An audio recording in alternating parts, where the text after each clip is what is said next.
نحمدہ و نصلی علی رسول الکریم بسم اللہ الرحمن الرحیم رب اشرح لی صدری ویسر لی امری واحلل عقدۃ من لسانی یفقہوا قولی صدق اللہ العظیم۔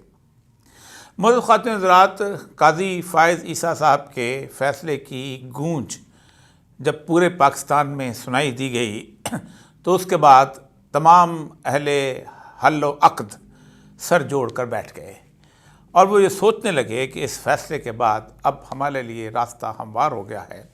اور اب ہم پاکستان کے اندر جس طرح کا الیکشن چاہیں گے کروائیں گے اور جس طرح کے نتائج چاہیں گے اسے حاصل کر لیں گے۔ قاضی فائز عیسیٰ صاحب کا جو فیصلہ ہے یہ پاکستان کی عدالتی تاریخ میں اپنی مثال آپ ہے۔ یہ پاکستان کی عدالت کو جو کہ پاکستان کی سب سے بڑی عدالت ہے اس کا ایک ایسا فیصلہ ہے کہ جس میں نہ کسی آئین کا حوالہ ہے اور نہ کسی قانون کا حوالہ ہے۔ ایک پولیٹیکل پارٹی کے اندر کے بنائے ہوئے آپس کے بنائے ہوئے ایک قانون کے تحت، ان کی ذاتی ایسوسیشن کے قانون کے تحت فیصلہ کیا گیا اور اس کے بعد اسے پاکستان کے عوام کے درمیان ایک سمبل کے طور پہ جانے اور ایک متحدہ پارٹی کے طور پہ جانے کے سے محروم کر دیا گیا۔ میں اس پر تبصرہ اس لیے نہیں کرنا چاہتا مزید کہ اب یہ چیز جو ہے ایک بیکار سی بحث ہو گئی ہے، کیونکہ گزشتہ 1 یا 2 دن کے اندر پاکستان کی اسٹیبلشمنٹ اور پاکستان کے وہ لوگ جو یہ سمجھتے تھے کہ اس کے کرنے کے بعد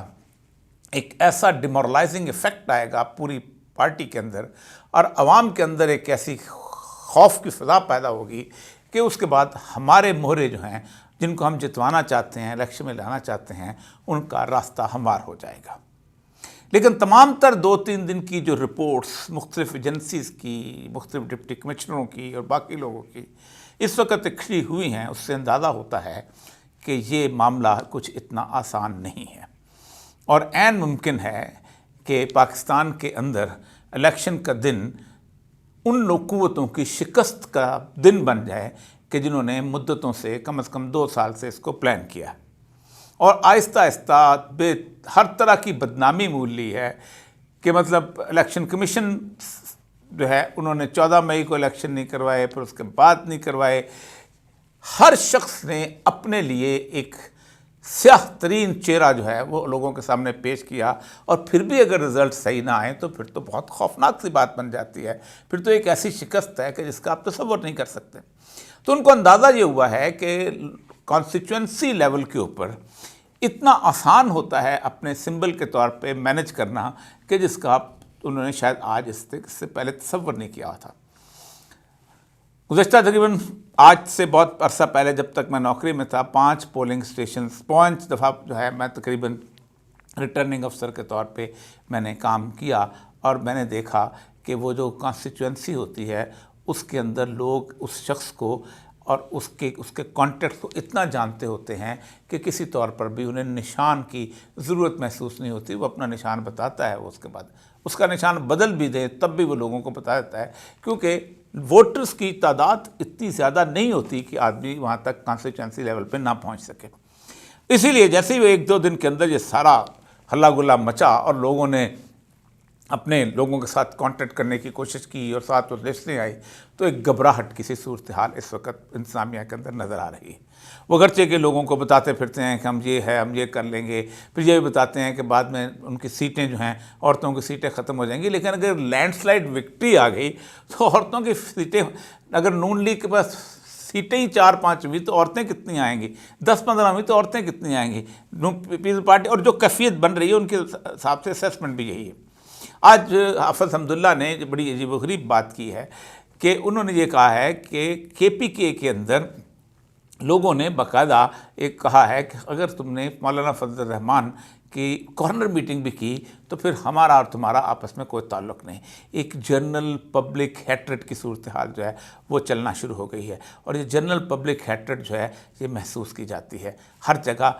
بلوچستان میں گوادر سے لے کے گلگت بلتستان تک محسوس کی جا رہی ہے۔ بلوچستان میں کبھی جلوس جلسے اس طرح کی چیز نہیں ہوتے تھے۔ پشین جہاں میں تقریباً 2-2.5 سال تقریباً ہر بڑی پوسٹ جو ہے اس کی جو تھی اس میں رہا ہوں، ایڈیشنل ڈپٹی کمشنر رہا ہوں، اسسٹنٹ کمشنر چمن رہا ہوں، اسسٹنٹ کمشنر پرچین رہا ہوں، وہاں اس طرح کے جلسے جلوس نہیں نکلے کرتے تھے جس طرح کا جلسہ اور جلوس جو ہے وہ عمران خان کے لیے نکلا ہے۔ یہ فنومنل چیز ہے، اس کو ہم کسی طور پر بھی اسیس نہیں کر سکتے۔ پرانے جتنے بھی معاملات کے اندر عمران خان کی اس وقت کی سچویشن فنومنل ہے اور اس کو فنومنل طریقے سے ہی حل کیا جا سکتا ہے، لیکن شاید ہمارے دماغوں کے اندر گزشتہ 75 سال کا وہ تجربہ ہے وہ گونجتا ہے اور کہتا ہے کہ ہم نے اس وقت قابو پا لیا تھا تو اب کیا کریں۔ اسی لیے آئندہ جو گزشتہ چیزوں سے احتیاط کرتے ہوئے ان سے دیکھتے ہوئے وہ سمجھتے ہیں کہ ہمیں اب بہت زور آور طریقے کے ساتھ مکمل طور پہ پوری فورس کے ساتھ آنا ہوگا، اور اس فورس کا طریقہ دو ہیں۔ ایک تو طریقہ یہ ہے کہ جتنے بھی کیسز ہیں ان کو جتنا ریپڈلی چاہیں کہ ہم ان کو عمران خان کو نااہل کرنے کی کوشش کریں گے اور تاکہ وہ اس سے باہر ہو جائے، لیکن عمران خان تو اب بھی باہر ہے۔ عمران خان اگر باہر بھی رہتا ہے تب بھی وہ ان کے لیے اثر انداز ہوتا رہے گا ان کے الیکشنوں کے اندر۔ پارٹی بذات خود موجود ہے، پارٹی کی ٹکٹس موجود ہیں، اور پارٹی کے اندر اس وقت جو کیٹیگریز ہے وہ ایسی آ چکی ہے کہ جو بالکل فریش کیٹیگری ہے اور جو کسی کے کہنے سننے میں نہیں ہوگی، نہ الیکشن کے دن ہوگی، نہ الیکشن سے پہلے ہوگی، نہ الیکشن کے بعد ہوگی۔ ان کے پاس گنوانے کے لیے کچھ نہیں ہے جبکہ جیتنے کے لیے ان کے پاس بہت ہے۔ ان کی کسی قسم کی کوئی برادری باقی چیزیں اس قسم کی ایفیلیشن نہیں۔ میں لسٹیں دیکھ رہا تھا، یہ وہ لوگ ہیں کہ جو اس کسی بھی معاشرے کے اندر اچانک ابھرتے ہیں اور لہروں کی طرح پورے کے پورے اس پہ چھا جاتے ہیں، اور نظر بھی یہی آ رہا ہے۔ تمام رپورٹس جو ہیں ڈسٹرکٹ لیول پہ اسیسمنٹ کی رپورٹیں یہی کہہ رہی ہیں کہ اگر اس طرح کمپین بھی چلتی رہی تو 8 فروری تک بہت چیزیں جو ہیں بدل جائیں گی اور ہمارے ہاتھ سے کنٹرول ختم ہو جائے گا۔ 8 جنوری سے 2 دن پہلے کم از کم موبلٹیز شروع ہو جاتی ہیں، مطلب آپ نے پولنگ سٹاف کو چھوڑنا ہوتا ہے، ان کو وہاں پہنچانا ہوتا ہے، وہاں جا کے سیکیور کرنا ہوتا ہے، پولنگ بیلٹ پیپر سیکیور کرنے ہوتے ہیں، ان کو پہنچانا ہوتا ہے۔ یہ پوری کی پوری ایڈمنسٹریٹو مشینری جو ہے یہ پاکستان کے اتنے بڑے پھیلے ہوئے رقبے میں تقسیم ہو جاتی ہے، اور پولنگ سٹیشنز کے اوپر 1 یا 2 لوگ آپ کے ہاتھ آتے ہیں اور جو کہ اس وقت نگرانی کر رہے ہوتے ہیں، زیادہ سے 3 ہوتے ہوں گے۔ اسٹرائکنگ فورس کے طور پہ کبھی رینجر کے کچھ ہزار ایک بڑے شہر میں لگا دیے، 2-3 ہزار بڑے شہر میں لگا دیے، لیکن آپ مجھے بتائیے کہ آپ اگر باجوڑ سے شروع ہو جائیں اور اس کے بعد آ کے پشاور سے نوشہرہ، نوشہرہ سے اسپتال سے ٹیکسلا سے پنڈی سے روات سے چلتے جائیں لالا موسیٰ کھانیاں، یہ وہ حفصہ، ان پہ چلے جائیں۔ آپ جب اس وقت پورے ملک میں الیکشن ہو رہے ہوں گے تو آپ کی پولیس کی اسٹرینگتھ کہاں پر ہوگی، آپ کی رینجرز کی اسٹرینگتھ کہاں پر ہوگی، آپ کہاں کنٹرول کریں گے، کہاں کنٹرول نہیں، یہ ساری چیزیں ان کے دماغ میں آئی ہیں۔ اس لیے وہ ایک اور کھیل کی طرف بہت اہم کام کر رہے ہیں، اور یہ کھیل پاکستان میں اس سے پہلے بھی کھیلا جاتا رہا ہے، اور یہ کھیل جو ہے جب بھی کھیلا گیا انتہائی خطرناک نتائج لے کر آیا۔ پہلی دفعہ یہ کھیل کھیلا گیا تھا 1954 میں۔ 1951 میں ایک کو ہوئی تھی، جسے کہا جاتا ہے کہ کو ہے، جو کہ جنرل اکبر خان کی کمیونسٹ پارٹی کی طرف سے، کیونکہ اس وقت پاکستان نیا امریکہ کی جھولی میں گیا تھا، تو انہوں نے کہا کہ جو کچھ لوگ جو ہیں جن میں فیض احمد فیض اور سجاد ظہیر، یہ سب مل کے یہ حکومت کا تختہ الٹنا کرنا چاہتے تھے، اور میجر جنرل اکبر سے ان کو گرفتار کیا گیا تھا، تو اس کی بنیاد پہ کمیونسٹ پارٹی پر پابندی لگا دی گئی تھی۔ 1954 میں اس پر پابندی لگائی گئی اور بہت سارے لوگوں کو قید کیا گیا، لیکن پھر آہستہ آہستہ چونکہ کمیونسٹ پارٹی کا وجود اتنا تھوڑا تھا، عوام کے اندر مقبولیت نہیں تھی، پاکستان کے اندر ایک فرور تھی مذہب کی، آپ نے کہا کمیونسٹ کافر ہوتے ہیں، یہ ہوتے ہیں، اللہ کو نہیں مانتے، آپ نے بڑے آرام سے ان کو پابندی لگا کے ان پہ قبضہ کر لیا۔ لیکن دوسری پابندی جب آپ نے لگائی تو یہ ملک ٹوٹ گیا۔ 25 مارچ 1971 کو ہوا یہ تھا کہ اس سے 1 مہینہ پہلے سے الیکشنز کے بعد شیخ مجیب یہ کہہ رہا تھا کہ چونکہ ہماری اکثریت ہے اس لیے قومی اسمبلی کا اجلاس چاہیے ڈھاکہ میں بلایا جائے، لیکن ہم کہہ رہے تھے پہلے یہ مانو تو پھر وہ مانو، پھر یہ مانو، پھر یہ 6 نکات کے اوپر بحث ہوئی۔ میں مغربی پاکستان کا رہنے والا تھا، ہمیں ایسے بتایا گیا تھا کہ 6 نکات ایسے ہیں کہ جیسے پاکستان جو ہے وہ ٹوٹ جائے گا، اور ایسی عجیب و غریب کہانیاں سنائی جاتی تھیں کہ وہ یہاں سے اسٹیٹ بینک لے جائے گا اور پیسہ سارا جو ہے وہ چوری کر لے گا پاکستان کا، اور پاکستان کے پلے کچھ نہیں رہے گا۔ حالانکہ 71 کے بعد جب ملک ٹوٹا ہے تو ہم نے خود نوٹ بدل کے نئے چھاپے تھے اور کچھ بھی نہیں ہوا تھا. لیکن یہ کہانیاں پھر بنگالیوں کے ساتھ ان کے ساتھ ہماری نیگیٹو ایٹیٹیوڈ. تو 25 مارچ کو پلٹن میدان کے اندر جب اس نے تقریر کی, بڑی فیورس تقریر, تو اسی دن شام کو انہوں نے آرمی ایکشن کا اعلان کیا. جنرل ٹکا خان نے اس رات ایک طوفانی قسم کی جسے قتل و غارت کا حکم نامہ دیا, اور اسی دن 25 مارچ 1971 کو عوامی لیگ پر پابندی لگا دی گئی. اور عوامی لیگ پر پابندی لگانے کے صرف 8 یا 9 مہینے کے بعد مشرقی پاکستان ہمارا حصہ نہ رہا اور وہ بنگلہ دیش بن گیا. لیکن اس کے ساتھ ساتھ یحییٰ خان نے ایک اور کام کیا.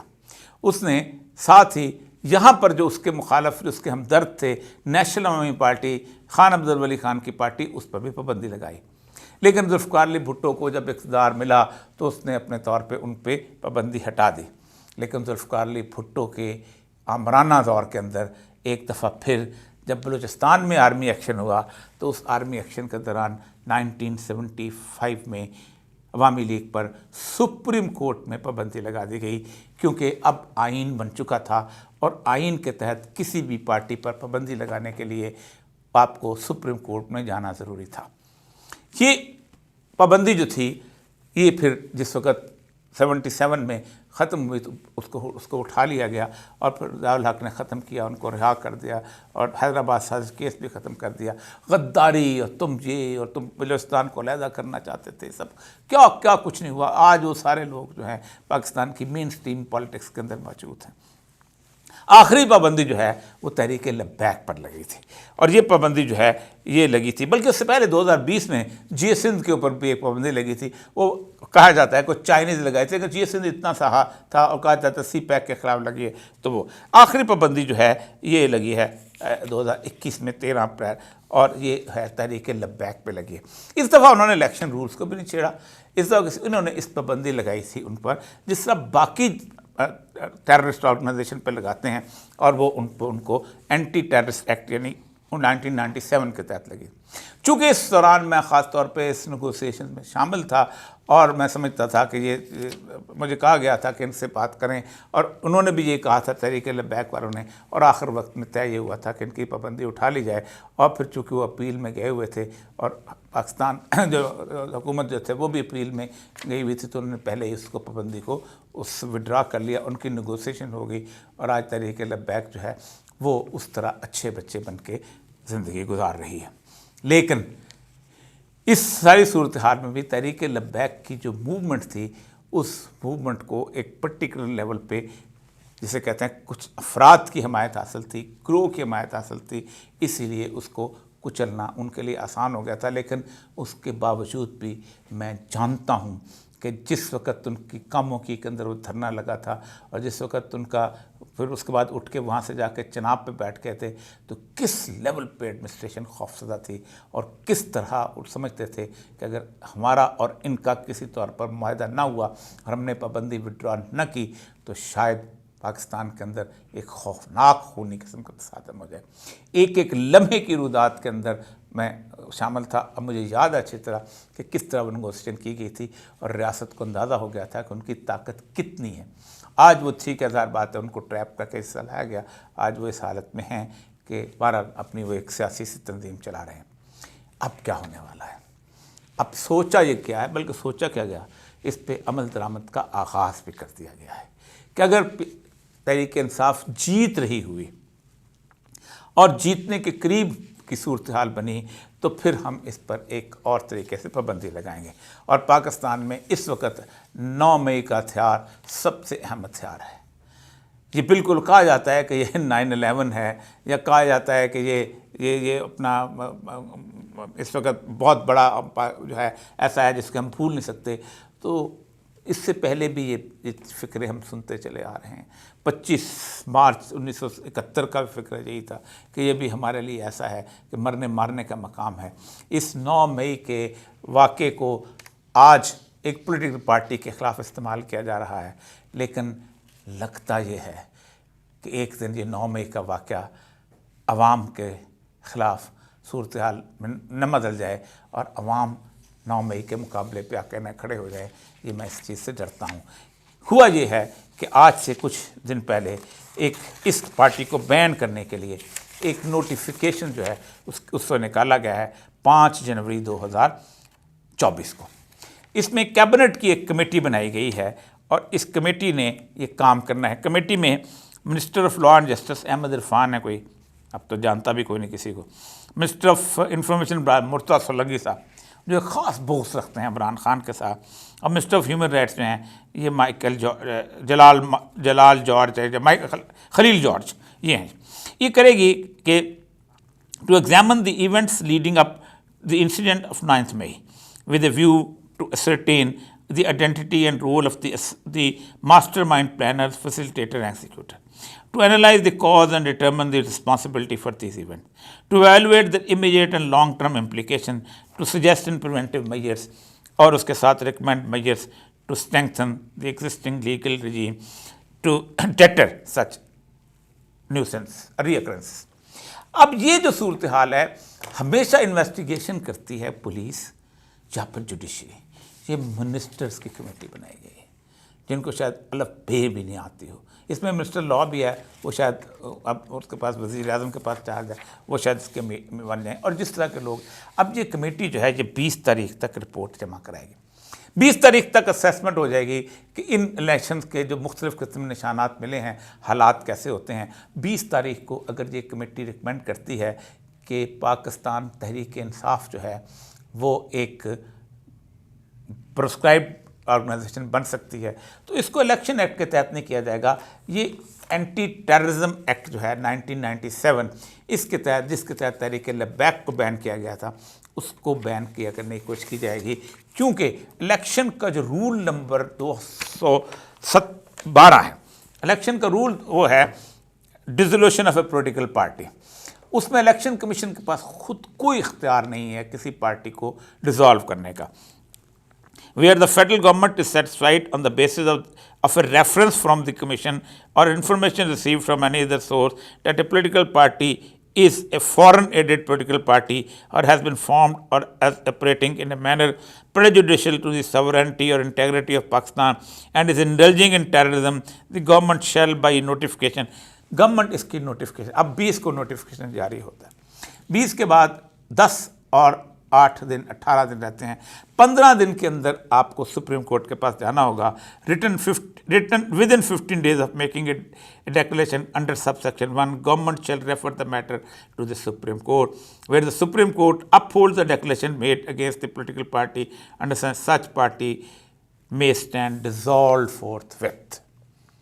تو اس کا مطلب ہے کہ اگر 8 فروری کے الیکشن سے پہلے فیصلہ آ جاتا ہے تو 8 مئی کی شام کے رزلٹس جو آئیں گے، اس رزلٹ کے آنے سے پہلے ہی وہ لوگ جو ہیں پارٹی کے رکن بھی نہیں رہیں گے۔ اگر پارٹی کے رکن ہیں تو اگر وہ اپنی تو وہ ان کی سیٹیں جو ہیں آٹومیٹکلی ختم ہو جائیں گی، اور ہم بالکل ویسا ہی الیکشن کرائیں گے جیسا ہم نے ضمنی الیکشن جو تھا وہ 1971 میں کروایا تھا، جس میں نور الامین کو ہم نے وزیر اعظم بنا دیا تھا۔ اور اس کو، لیکن مجھے خوف کس بات کا ہے؟ خوف اس بات کا ہے کہ ایک پبلک کی جو اس وقت غصے کی شدید حالت ہے، اور پبلک جو الیکشن میں پورس ہو جائے گی، اس سے پاکستان کے اندر ایک خوفناک قسم کا، دھماکہ خیز قسم کا خونریزی کی صورتحال جو ہے وہ پیدا ہونے کا خطرہ ہے۔ اور میں رسول اکرم صلی اللہ علیہ وسلم کی اس حدیث کو پڑھتا ہوں تو میں کانپ جاتا ہوں۔ آپ صلی اللہ علیہ وسلم نے بے شمار چیزوں کی بے شمار وجوہات بتائی ہیں، لیکن جو سب سے اہم وجہ خونریزی کی بتائی ہے، خون خرابے کی بتائی ہے، قتل و غارت کی بتائی ہے، وہ صرف ایک ہے۔ اور میں آپ کے سامنے، جو قوم ناحق فیصلے کرنے لگے تو ان میں قتل عام ہو جاتا ہے۔ پوری حدیث سناتا ہوں، یہ حضرت ابن مشکات کی حدیث ہے، اور حضرت ابن عباس بیان کرتے ہیں، جس قوم میں خیانت عام ہو جائے تو اللہ ان کے دلوں میں رعب ڈال دیتا ہے، ڈرتے رہتے ہیں، امریکہ میں یہ کر دے گا، فلاں میں یہ کر دے گا، وہ میں۔ جس قوم میں زنا پھیل جائے تو ان میں اموات بڑھ جاتی ہے۔ ظاہر بات ہے اس وقت دنیا پوری کے اندر STD لگا باقی میں اس پہ تفصیل نہیں جانا چاہتا۔ جو قوم ناپ تول میں کمی کرتی ہے تو ان کا رزق روک دیا جاتا ہے، اور جو قوم ناحق فیصلے کرنے لگتی ہے تو ان میں قتل عام ہو جاتا ہے، قتل عام ہو جاتا ہے، اور جو قوم عہد چکنی کرنے لگتی ہے تو دشمن اس پر مسلط ہو جاتا ہے۔ اب یہ وہ حدیث ہے جس سے مجھے لگتا ہے کہ گزشتہ تقریباً اس عرصے کے اندر خاص طور پہ قاضی فائز عیسیٰ صاحب کی عدالت کے درمیانے میں جس طرح کے فیصلے ہوئے ہیں، اور جس طرح پاکستان کی تاریخ میں اس طرح کا فیصلہ کبھی نہیں ہوا، اور جو اس وقت جگہ جگہ عدالتوں کے نظام کے اندر جس طرح کی عدالت کو ایک مذاق بنایا گیا ہے، ایسا کبھی نہیں بنایا گیا تھا۔ اس کا مطلب یہ ہے کہ ہم رسول اکرم صلی اللہ علیہ وسلم کی اس حدیث کے مصداق ایک بہت بڑے قتل عام کی طرف بڑھ رہے ہیں، اور اگر یہ کام کیا گیا تو مجھے ڈر ہے کہ خیبر پختونخوا سے لے کے بلوچستان تک شاید ہی کسی جگہ آپ دوبارہ امن قائم کر سکیں۔ اللہ تعالی ہمیں اس صورتحال سے بچائے اور ہمارے حکمرانوں کو اس قسم کی حرکت سے باز رکھے۔ وآخر دعوانا الحمدللہ۔